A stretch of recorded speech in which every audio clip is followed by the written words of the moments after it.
University যাব ভোরবেলা, so একটা বাসও নাই এখানে। সো অনেকক্ষণ পরে দেখলাম যে একটা বাস আসতেছে, ওই যে এটার নাম কি বাসের আমি জানি না, তবে এই বাসগুলোই আশুলিয়া পর্যন্ত যায়। সো আশুলিয়া থেকে আবার আমাকে অটো নিয়ে যাইতে হয়। সো আপনারা তো আগের ভিডিওতে দেখছেনই যে আমার কীভাবে 5টা ট্রান্সপোর্ট ইউজ করা লাগে ইউনিভার্সিটিতে যাওয়ার জন্য। সো এই তো বাস থেকে নেমে গেছি, আর নেমে অটো নিয়ে নিছি একটা।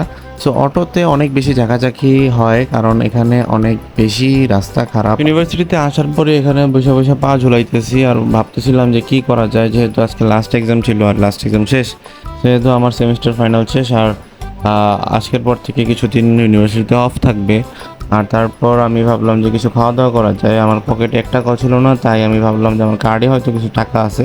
পরে দেখলাম যে কার্ডেও 1 টাকা নাই, আর এখন টাকা রিচার্জ করতে হবে।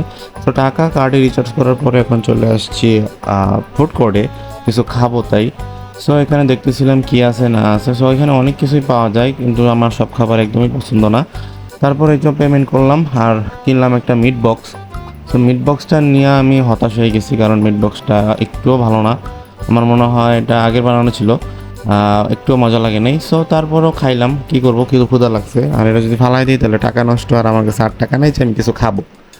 সো খাওয়া দাওয়া শেষে এখন আবার ক্যাম্পাসে চলে আসছি, আর আইসা ওয়েট করতেছিলাম।